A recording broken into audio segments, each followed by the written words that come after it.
না যে কি পরিমাণ তারা লাভবান হবে। শুধু মানুষই নয়, ইসলাম এমন একটা জীবন বিধান যেখানে সমগ্র সৃষ্টির নিরাপত্তা, শান্তি এটা নিশ্চিত করে ইসলাম। কারণ ইসলামের যারা রাষ্ট্র ক্ষমতায় যায় তারা গদির লোভে, পদের লোভে, টাকার লোভে যায় না।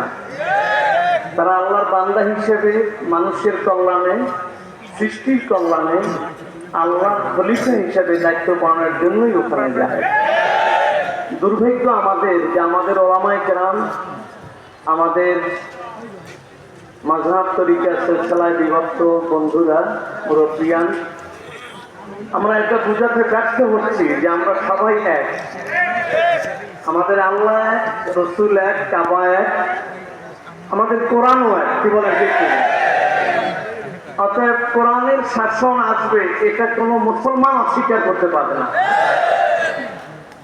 হযরতে মুজাদ্দিদ আল-কাসানি রাহমাতুল্লাহ আলাইহি বলতেছেন, রাষ্ট্র হলো আত্মার ন্যায়, আর জাতি কম হইল দেহের ন্যায়। যেই দেহে আত্মা থাকে না সেটা যেমন মৃত্যু লাশে পরিণত হয়, আর যেই আত্মা থাকে দেহ পায় না সেই আত্মারও কোনো দাম হয় না। অর্থাৎ যেখানে হুকুমতে ইসলামী রাষ্ট্র ব্যবস্থা না থাকে সেখানে মুসলমান লাশের মতো কোনো দাম নাই। ওদেরকে টিস্যুর মতো ব্যবহার করে, যা ইচ্ছা তাই করে। এখানে শতকরা 93% মুসলমান। মুসলমান ওলামায়ে কেরাম এক হয়ে গেলে মুসলমানের যে বিজয় নিশান উঠবে তা বাতিলেরা সবচেয়ে ভালো করে জানে।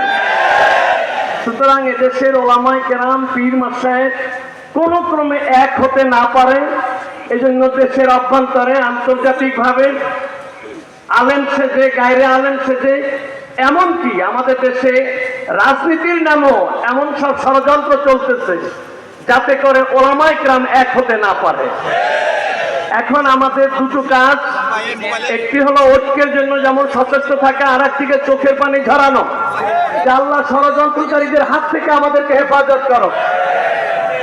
যদি মুসলমানরা, ইসলামপন্থীরা ঐক্যবদ্ধ হয় তাহলে ইসলামী হুকুমত কায়েম এবং দেশের শান্তি, নিরাপত্তা এবং সকল প্রকার বৈষম্য দূরীভূত হয়ে একটি সাম্যপূর্ণ একটি সমাজ কায়েম হওয়া, এটা একটা সময়ের ব্যাপার মাত্র। কিন্তু যখন আমাদের সাধারণ মানুষগুলো দেখে ইমামে ইমামে গালাগালি, পীরে পীরে হানাহানি, হুজুরে হুজুরে মারামারি, তখন তারা ভীত হয়ে পড়ে আমরা কোন হুজুরকে ভোট দিয়ে আবার কোন মারামারিতে জড়িয়ে পড়বো। আমি সিনিয়র মুরিদ, চরমনায় ভোট দিলে বোধহয় আমার খেলাফতি থাকবে না। আমি চরমনায়ের মুরিদ, নেসারাবাদে সালাম দিলে বোধহয় আমার পাত্তা থাকবে না। আমি গোল টুপি পাঁচকল্লিওয়ালা আমাকে ভালো পছন্দ করে না। আমি চেল্লাওয়ালা, গায়ের চেল্লাওয়ালা আমাকে পছন্দ করে না। অথচ এগুলো প্রত্যেকটা ইসলামের নামে ভণ্ডামি। ইসলামের অনুসারী কোনদিন হাজারো পথ মত সিলসিলা থাকবে, হাজারো দরবার থাকবে, হাজারো তরিকা থাকবে, কিন্তু তাদের আল্লাহ এক, রাসূল এক, কোরআন এক, তারা সবাই আল্লাহর জন্য সব এক। আমি আজকের এই মাহফিল থেকে অনুরোধ করব, যেহেতু আমাদের সম্ভাবনা আছে একটা সুন্দরভাবে নির্বাচনে অংশগ্রহণ করার সুযোগ বোধহয় আল্লাহ আমাদেরকে দান করবেন। অতএব এই মুহূর্তে আমরা ওলামায়ে কেরামকে, বিশেষ করে ইসলামী রাজনৈতিক দল যারা করে তাদেরকে হাতে ধরে পায়ে ধরে অনুরোধ করব, আপনারা একটু ইসলামের স্বার্থে, 18 কোটি মুসলমানের স্বার্থে, 56,000 বর্গ মাইলের অস্তিত্বের স্বার্থে আপনারা একটু আল্লাহর জন্য এক হন, এক ঐক্যবদ্ধ হন। নতুবা এদেশের মানুষগুলো ঈমান হয়ে যাবে, এদেশটা কুফরির সমুদ্রের ভিতরে বিলীন হয়ে যাবে, এর অস্তিত্ব থাকবে না, এটা ভারতের করালগ্রাসে নিশ্চিহ্ন হয়ে যাবে। আমরা 56 বছর পর আমাদের কথাগুলো বলার একটা সুযোগ পেয়েছি। যদি এখনো আমরা ঐক্যবদ্ধ না হতে পারি তাহলে আগামী 56 বছর আর ইসলাম মুখে নেওয়া যাবে না। আপনার ইসলামপন্থীদের সাথে আমাদের দ্বিমত থাকতে পারে। শায়েখে চরমনাই, আমিরুল মুজাহিদিন চরমনাই পীর সাহেব হুজুর, আমিরে জামাত ডক্টর শফিকুর রহমান সাহেব, এদেশের নেতৃস্থানীয় ইসলামী দলগুলো ঐক্যের জন্য যে চেষ্টা করতেছে, আমাদের মহতারাম হযরত কায়েস হুজুর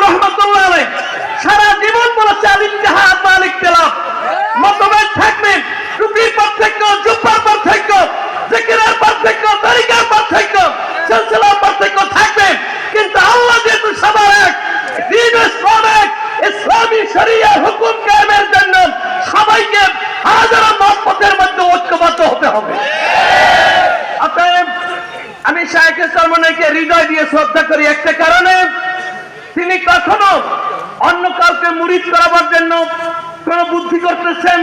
বা মরহুম পীর সাহেব হুজুর রহমাতুল্লাহ আলাইহি তিনি জানতেন যে আমি দলীয় রাজনীতি করি না, আমি কায়েস সাহেব হুজুরের একমাত্র সন্তান, আমার একটা ভিন্ন পথ ও মত আছে।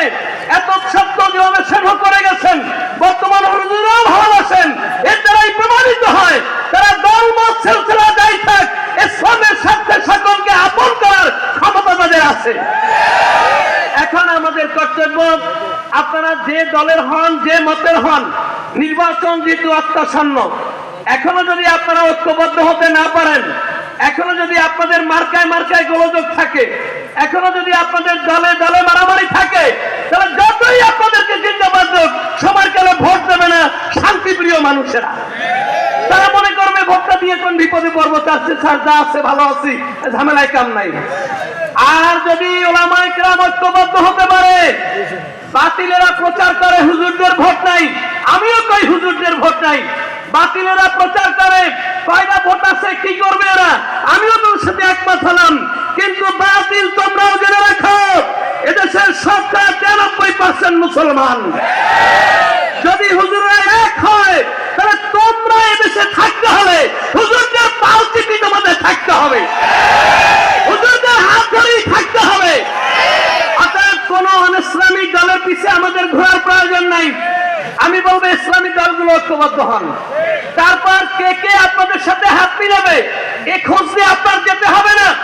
আমি কোন একজন, আপনারা জানেন যে আমি এই ঐক্যের জন্য বাংলাদেশের শীর্ষস্থানীয় সকল নেতৃবৃন্দের দুয়ারে দুয়ারে ধারণা করি।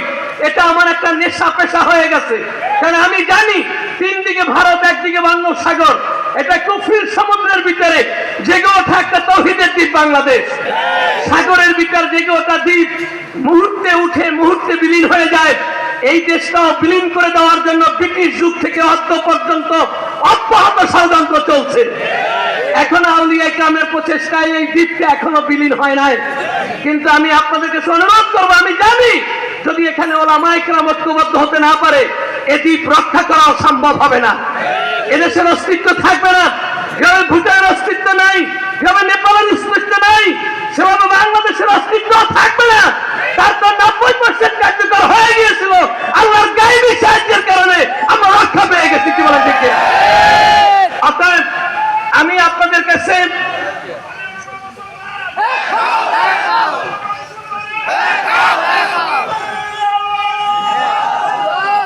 আপনাদের কাছে অনুরোধ করব, আসুন, কে কি করে ওটা বিষয় না। হুজুরদের ভোট নাই, হুজুরদের দল নাই, হুজুররা করবে কি, হুজুররা কি করে তোমরা দেখো না? ওরা মিথ্যা চালায়, ওরা বলে হুজুররা পারবে না, হুজুররা 100 বার পারবে। জনগণে আস্থা রাখেন, আস্থা রাখেন কি রাখেন না? কি রাখেন? সমস্যা হয়ে গেছে, ওই হুজুরের উপর আস্থা আসবে না যে হুজুরের কাছে গেছে পরে মারামারি রক্ত ঝরবে, দলাদলি চলবে। আমরা মসজিদে গিয়ে দল চাই না, আমরা এক ইমামের পিছনে একটা করে নামাজ পড়তে চাই না। এখন যদি মসজিদ হয় শিয়া মসজিদ, মসজিদ সুন্নি মসজিদ, মসজিদ আহলে হাদিস মসজিদ, এবারে মসজিদে নামাজ পড়াই তো জায়েজ না। মসজিদ হবে সমস্ত মুসলমানের মসজিদ। অতএব ইসলামিক দলের যদি কেউ মনে করে আমার দলই সব, তাহলে এদেশে ইসলাম কান্ত দূরের কথা, যা আছে তাও যাবে। আর যদি সমস্ত দল ঐক্যবদ্ধ থাকে, তাহলে এদেশের মানুষের আলেমদের প্রতি আস্থা আছে কি নাই, এর জন্য কোনো ঢঙ্কা বাজাতে হবে না। আগামী নির্বাচনে এই দেশের আপামার জনতা প্রমাণ করে দিবে তাদের কলিজার জায়গায়, তাদের আস্থার জায়গায় কেমন ওলামায়ে কেরাম, সেটা প্রমাণিত হবে আগামী নির্বাচনে। অতএব আমি আপনাদেরকে অনুরোধ করব, কে কি বলে ধার ধরার প্রয়োজন নেই, সবাই চেষ্টা করেন যাতে ইসলামিক দলগুলো এক হয়ে যায়। আমি এই কথা বলা নিয়ে নয় যে তাদের মার্কা এক হতে হবে বা কিভাবে হবে, রাজনীতি আমি করি না, ওগুলো আমি বুঝি না। কিন্তু আমি এতটুকু বুঝি, এক হওয়ার বিভিন্ন পন্থা আছে, বিভিন্ন পন্থা আছে। মার্কা ঠিক রেখে, দল ঠিক রেখেও এক হওয়া যায়। যদি ইউরোপিয়ান ইউনিয়নে 27টার মতো দেশ স্বাধীন দেশ হইয়া, স্বাধীন সরকার হইয়া, স্বাধীন মুদ্রা হইয়া, ভিন্ন ভিন্ন ভাষা হইয়া, তারপর যদি একটা গোটা 27 দেশ মিললে একটা ইউনিয়ন হইতে পারে, তাহলে মুসলমান কেন পারবে না? হয় কনফেডারেশন করেন, নয় ফেডারেশন করেন, নয় জনগণ ঐক্য করেন, ঐক্যের কোনো বিকল্প নাই। এটা খলিলুর রহমান কেন, বাইরে ভোট দেন, একটা ভোটও পাইবেন না, দলের ভোটের বাইরে কোনো ভোট পাইবেন না। কেবল দলীয় ভোট দিয়া কোনদিন সরকার পরিবর্তন হয় না। দলের প্রচেষ্টায় যখন গণমানুষ আগাই আসে, গণমানুষের ভোটে দলের সরকারের পরিবর্তন হয়। অতএব চরমনের ভাইদেরকেও বলবো, আপনারা যে ধৈর্যের সাথে সকল শ্রেণীর মানুষকে আজকের মাহফিলটার বড় প্রতিফলন, যেখানে পক্ষ বিপক্ষ সব দলের মতের লোকদের নাম আছে। আমি তো আসলে বক্তার মধ্যে পড়ি না, আমার নামটাও রেখেছে। আমি আসছি মূলত হুজুরের সাথে বেয়াদবি হয়ে যাবে, আমার শরীর অবস্থা ভালো না, হুজুরও জানে। তা আমি আপনাদের কাছে অনুরোধ করব, আসুন আমরা মুসলিম ঐক্যের জন্য সকলে চেষ্টা করি, আর সকল ষড়যন্ত্র প্রতিহত করতে হবে ইনশাআল্লাহ।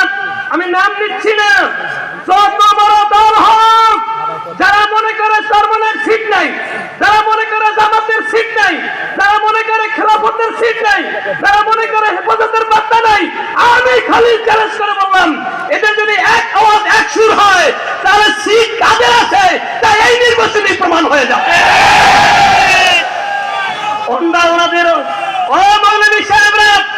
যারা আজকের ইসলামী ঐক্যকে অগ্রাধিকার না দিয়ে কোন দল বিশেষের লেজুর ভিত্তিক কার্যক্রমের চেষ্টা করতেছেন, তারা জেনে রাখেন আপনারা টিস্যুর চেয়ে বেশি নিগৃহীত হবেন।